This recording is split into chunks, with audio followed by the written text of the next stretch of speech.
Falando um pouquinho, Marta, sobre nichos e especialização. Eu acho que é uma grande temática, eu defendo muito, né? Emitindo um pouco a minha opinião, acho que tem uma grande diferença entre você nichar seu escritório e se especializar em uma determinada área, mas eu vejo que existe todo um burburinho, né? De você querer se especializar, querer nichar o escritório. Comenta um pouco o que você está vivenciando isso dentro do mercado contábil. Bom, vamos lá. O nicho é ouro também. Por quê, Bruno? Porque, eu vou dar um exemplo, a DPG ela se especializou em escritório de contabilidade. E uma coisa que a gente percebeu no longo desse ano, porque a gente tentou vender para outros mercados, tá? Vou falar para você, tinha cliente que indicava tal, só que quando a gente começava a vender para o mercado, o processo ficava uma zona. E aí a gente acabava entregando um monte de coisa errada para aquelas pessoas que não tinham a ver com o mercado contábil. A gente viu e falou assim, a gente é especialista nisso daqui, a gente entende disso daqui. A gente quiser vender para seguradora, vender para médico, vender, a gente vai fazer uma lambança. A gente sabe que os princípios do marketing é o mesmo, porém quando a gente trata de processo, o que acontece?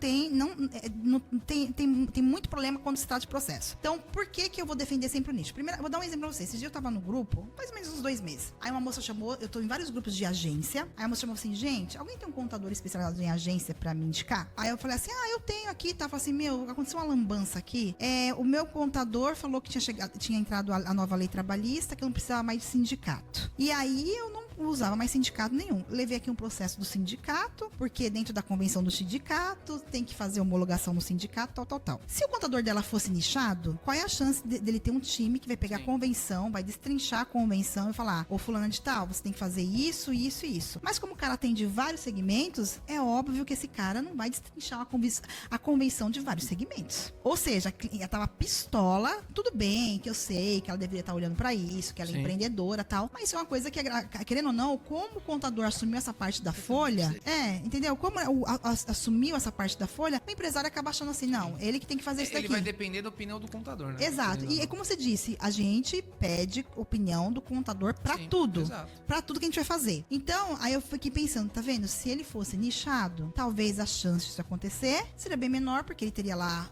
o DP dele, o DP especializado, focado. Porque ele olhou uma convenção, já repassaria pra todos. Gente, vocês têm que ficar atento nisso, tem que ficar atento nisso. Por mais que tenha nova lei, vocês têm que fazer isso, isso, tal. Enfim. Ou então, uma vez por ano, mandar lá a convenção, é importante que vocês leiam. Então, primeira coisa do nicho é você ter processo. A partir do momento que você tem um processo bem estruturado para nicho, você consegue vender mais, escalar mais. Não é à toa que a gente tá com 1000 clientes. Por quê? Porque se a gente fosse atender 1000 clientes na unha, a gente não vai conseguir atender. Mas quando a gente tem processo, nichado do certinho, então a gente já meio que replica uma coisa para outra, só tirando ali as particularidades de cada um. Ponto. E nicho é ouro. Por quê? Porque o cara fala assim, caramba, esse cara fala na minha linguagem. Esse cara sabe da minha dor. Esse cara tá no dia a dia comigo. Ponto. Quando você é generalista, você é um generalista. Você é um clínico geral. Então você vai ser superficial naquilo e tá tudo bem. Então assim, pra quem tá começando, Bruno, se a pessoa tiver chance de começar nichado, show de bola. Porque quem fala pra todo mundo não fala pra ninguém. Já começa por aí. Se ela tiver chance de começar nichado, show de bola. Mas se ela não tiver chance de começar nichado, ela vai ter que vender ali pra todo mundo e no longo do caminho ela vai começando a se identificar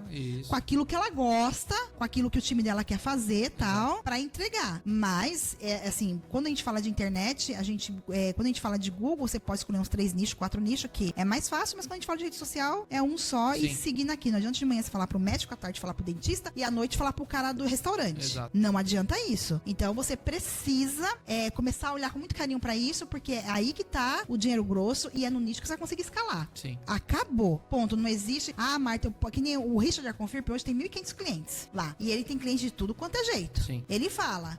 Só que ele criou, hoje ele tá com 400 funcionários. Ele tem 400 funcionários. Ele tem um núcleo pra cada nicho. Olha só, dentro da empresa dele tem um núcleo pra cada nicho. E ele fala que se lá atrás ele tivesse essa mentalidade e tal, porque agora o negócio tá assim e tal, mas realmente ele conseguiu separar por núcleos, que aí conseguiu também dar um fôlego maior pra ele lá em relação a isso, mas você vê que dentro da própria contabilidade, que não é nichada, existem núcleos pra tipos de cliente. Então, se o cara consegue mostrar autoridade pro mercado dele, que de fato você conhece o seu mercado, já era. Vou dar um exemplo. A gente tem lá o Sérgio da Acelera Contabilidade, o contador do Rio de Janeiro. Ele nichou para restaurante. O Sérgio, ele começou agora, a gente cuida do site dele, do conteúdo e tal. Apareceu bastante coisa pela internet, só que ele começou a criar autoridade agora no digital. Por quê? O Sérgio, ele fez parceria com vários influenciadores para restaurante. Por mês, o Sérgio tá fechando aí em torno de 10, 12 restaurantes bom. Ele tá no Rio. Tá fazendo sócio no Brasil inteiro, porque todas essas palestras que ele vai dar palestra, o pessoal vê a autoridade nele, porque ele fala. Mas por que ele é autoridade? Ele tem 4 restaurantes. Ele é contador. E ele conhece. Ele tem 4 restaurantes. Ele sabe a dor do cara. Ele sabe a dor. Então, assim, ele foi fazer o quê? Ele foi montar restaurante, ele foi ser sócio do restaurante. Porque era um nicho que ele se interessava, o pai dele atendia tudo lá, só que foi um nicho que ele foi se interessando, montou o escritório, falou assim, opa, agora que eu tenho meus restaurantes, eu já conheço muito bem. E ele tá conseguindo muito cliente por esse jeito. Foi fazendo palestra e tal. Agora que ele começou a gerar conteúdo em vídeo para as pessoas do digital. Enfim, olha só a autoridade e detalhe, é que nem você fala, ele escolhe o valor que ele quer na mensalidade. Meu, a minha mensalidade no mínimo aqui é a partir de R$1.500. Eu não pego cliente que vai pagar menos que isso aqui. E tá tudo bem. Mas é o poder do quê? Agora, você acha que se fosse pra todo mundo, se ele estivesse atirando pra tudo quanto é lado, eu não teria nem estratégia de palestra, eu não teria estratégia de evento. Então quer dizer que hoje eu falo num evento digital, amanhã eu falo no evento de restaurante, amanhã eu falo no evento do médico.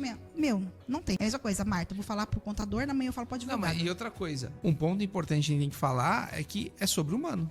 É sobre humano. Você não vai conseguir ser bom em todas as áreas, né? Você não vai conseguir falar de manhã pro médico, à tarde ser o melhor pro restaurante e de noite ser o melhor pra holdings patrimonial. Você não vai conseguir ser essa pessoa. Nunca. E outra coisa, muitas vezes você vai ter as suas preferências. Então, por exemplo, a gente atende muito médico aqui, por quê? Porque a gente gosta de atender médico. É um público que eu gosto, que eu tô aliado ali com eles, entendo as dores dele, converso com eles desde os 17 anos, então realmente eu sei o que eles precisam. Mas, por exemplo, se vir muitas vezes um cara de uma indústria de sapato, sei lá, eu não vou nem saber qual que é a legislação da indústria de sapato. E tudo bem, eu não tenho obrigação de saber a legislação de tudo, né?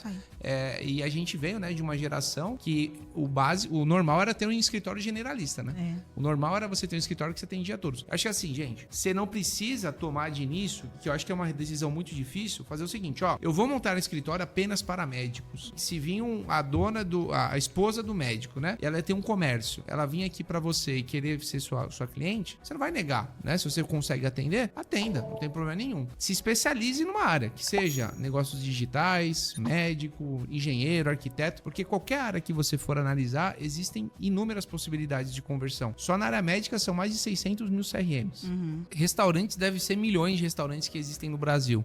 E a tecnologia te possibilita isso, né? De você poder atender hoje um cara aqui de São Paulo e atender o cara da Bahia e atender o cara do Rio Grande do Sul. Você consegue plenamente atender um escritório em São Paulo. Antigamente, acho que você viu isso. Antigamente não era possível, né? Antigamente você tinha que ter um escritório lá, né? Exato. Você tinha que ter uma equipe lá. E hoje, o que mais tem são escritórios numa única localidade, conseguindo atender o Brasil todo. Acho que é importante a gente destacar. Contador, contadora, eu realmente espero que você tire insights valiosos aqui desse conteúdo e possa aplicar dentro do seu escritório. Não se esqueça, querendo se especializar na área da saúde, clique no link aqui embaixo e conheça as inúmeras possibilidades que existem no mundo da contabilidade médica.